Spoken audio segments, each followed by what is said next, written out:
Hey folks, this is Jimmie Ratliff. I'm here at Dynamic Independence, and our guest today is Shavon, Annette. Yes. And she is with the Westside Community Center here in Bartlesville. And we're going to talk a little bit today about the services that is offered at the WCC. And so let's get started with that. So tell us a little bit about the history of the community center there and how you kind of became involved in that program. Exciting. Well, the Westside Community Center has been in Bartlesville for over 73 years. Most people do not know that. It has a really long history here. It started in the 1950s over on 6th and Oak.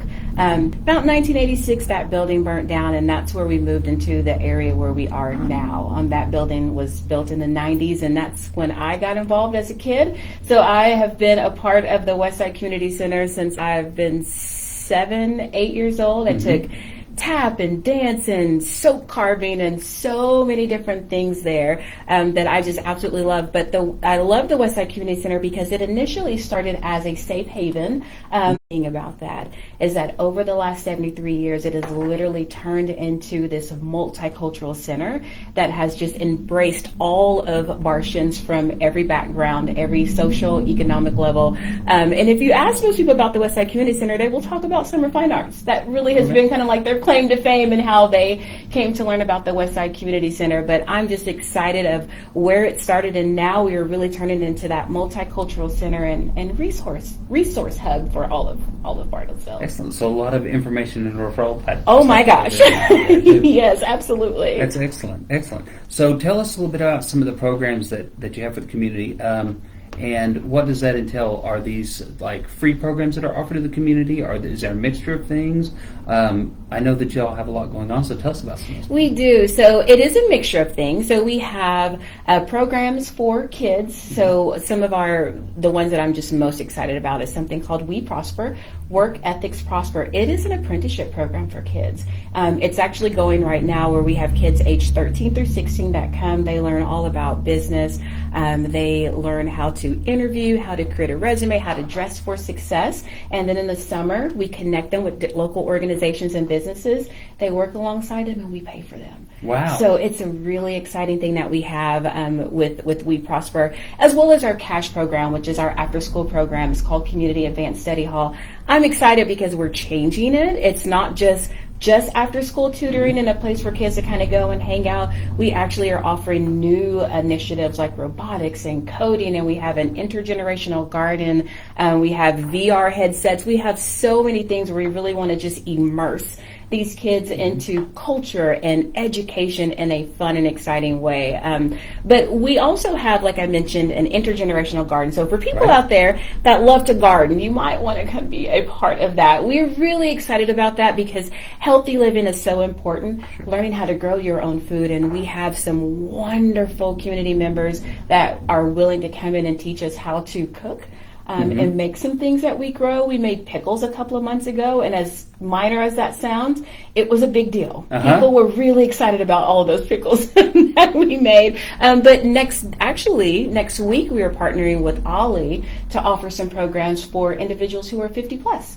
So we have different things from art. We're going to learn about the Constitution, which I think is super exciting. They have wine tasting and everything that you can possibly think of we have. So we have a wide range of different things, if that answered that. Excellent.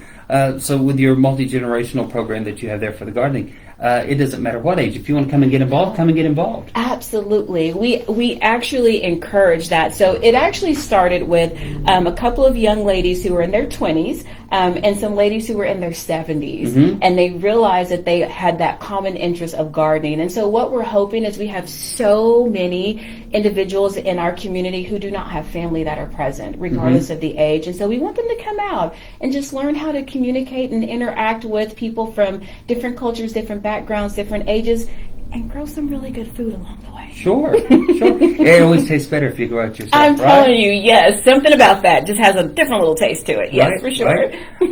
So let's talk about something that's a little closer to where my heart lies, and that's with the disability community. Yes. So do you see people with disabilities participate in your programs that you have at Westside Community Center? Yes, we do. I believe this year we will actually have more. So we have a couple of individuals who were are going to help out with our Summer Fine Arts program that we have as well. And so we welcome people from every background. And that's something that we're working on a lot, is how to make our facility and our programs more accessible. Because that just hasn't been like a focus in the past, but we are open to everyone. Okay. Absolutely. Excellent.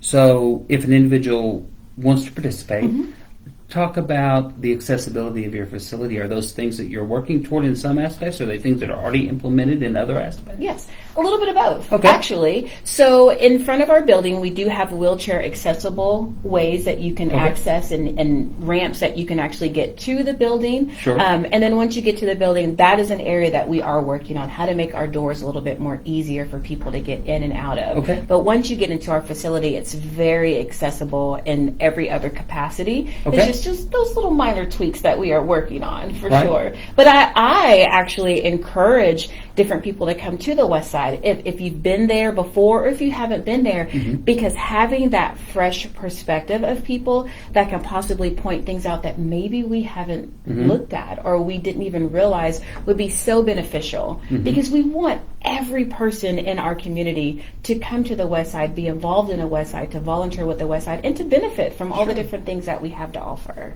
And I know from conversations that we'd had earlier that you're open to that type of not criticism, but ideas and having the community come in and maybe saying, this might be better if we looked at it from this perspective, and bring those other perspectives to the table, because somebody who's there every day may not necessarily see things that might need to be maybe not improved upon, but to make it more accessible or make things easier for people to get to. Yes, 100%. At the core of who I am as an individual, which spills over into me being the executive director, is I love constructive criticism. I do not think that that's a negative thing, because I see the way I see based on my experience. And so I welcome anyone just to come in and offer that fresh perspective, because just like you said, it does allow us to see things that maybe we haven't seen, look at things from a different angle, but then also we always want to make sure that we're improving. How can we make not just our programs, but even our facility more accessible and better for everyone within our community? And so, yes, if you haven't been to the West Side,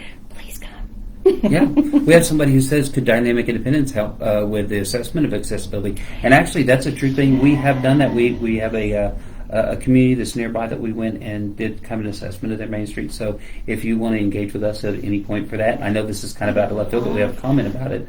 But if you want us to kind of come down, do a walkthrough, we can look at different things from accessible heights on sinks and just kind of the measurements and the nitty gritty down in there, and then just talk about removal of barriers, things like that, which are some of the things we talked about earlier as well. So absolutely, I think that would be phenomenal. I didn't realize that was something that you all do, but I would love that because one of my facility goals for 2025 is to improve a lot of areas, and so to have all of our community in mind when we make those improvements, when we make those enhancements, would just be very beneficial for the long run. So absolutely, we're going to talk about that offline. That sounds great. So you have the stuff that's coming up with the Ollie stuff for the seniors.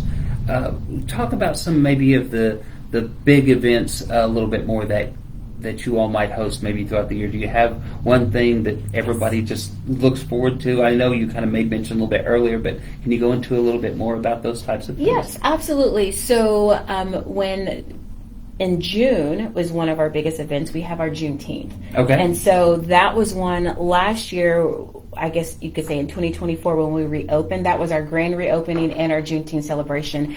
And we had more people at the Westside Community Center than we've had in over a decade. It was a very, very, very exciting time. So people are looking forward to that. We want the community to come back out to enjoy that, because not only do you get to learn about the history of Juneteenth, but there's an area for kids. We have vendors that come in, different food, different speakers, different community members that come in and speak and also sing. It's just a wonderful celebration, and we definitely invite people out to that. But one of our biggest events that we're looking forward to, last year we had our very first black tie event. And so we will have another one in September that we want people to be a part of as well. So we want people to to come and enjoy it, but also there are opportunities for those who may want to volunteer and lend their hand and kind of their perspective of how they would like to see some things happen. We also invite them out for that as well. Excellent. Yes. Excellent. That's fantastic. So it sounds like you all are doing some really exciting things. We are. I did forget to mention on Saturday the 15th, I want to say that's next Saturday, we are having an open house.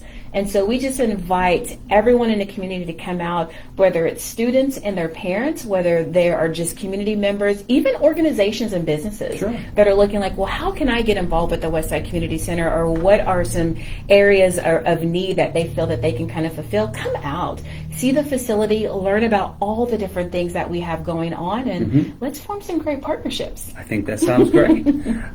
So if someone's interested in being a part of the Westside Community Center, a good place to start would be at that open house. It would be at that open house, yes. Because you can see everything and get involved there. Absolutely. But if they wanted to touch base with you, say on an individual basis, or they just wanted to drop in at any time, not just during the open house, and kind of look at the facility, is that something people can do? Oh my gosh, yes. I welcome that. So we are open from 9 to 5 every single day. People can always drop by. We're at 501 South Busey, or they can give us a call, 336-6760, or they can email me, director@wccbartlesville.org. And then even individuals, if they just want to visit the website and kind of learn a little bit, they can also schedule a time to meet with me. But I love for people to drop by, see the facility, and have a conversation. I love that. Yes. Excellent. Perfect. All right. Is there any other information that you want to share about the Westside Community Center? I know there's a lot. It is so much. It's like, where do I narrow it down? I will say one thing that I'm very, very proud about is that this year we have implemented or launched an endowment, because most people realize that the middle of last year, part of the reason why I came in to be the executive director is because we were just in a place where we needed a change in leadership and we had some financial hardships. And so we are in a great place now, working towards getting even better, but we've started an endowment. Excellent. Our goal is $2.5 million by 2026. And so people are always welcome, whether or not you want to donate your time, you want to donate some money, or if finances is an area that people are good at, we welcome you to be a part of our committee as well, or even sit on our board. So we have a little bit of everything for people. There's something to do at the Westside Community Center, no matter what. Exactly, and however deep you want to get involved in things, we definitely welcome you just to come have a conversation and see maybe where your skill set and your passion fits into our mission. All right, perfect. Yes. Well, Shavon, I appreciate you joining me. Thank you. I'm going to do a quick shameless plug for Dynamic Independence. I love it. And then we'll wrap up. Absolutely. All right. So, folks, if you have any independent living needs, or if you have a disability and you're looking for things like equipment borrowing, or you need some peer support, if you're looking to create an independent living plan, if you just want to find out more about the disability community in general, we invite you to reach out to Dynamic Independence. We're here at 1110 Southeast Frank Phillips Boulevard. We're open Monday through Friday, 9 to 4 p.m., and we just encourage you to drop by or give us a call, 918-335-1314. And so for Dynamic Independence, I'm Jimmie Ratliff, and this... Shavon Annette with the Westside Community Center. All right, folks. Thanks for joining us today, and we will see you next time.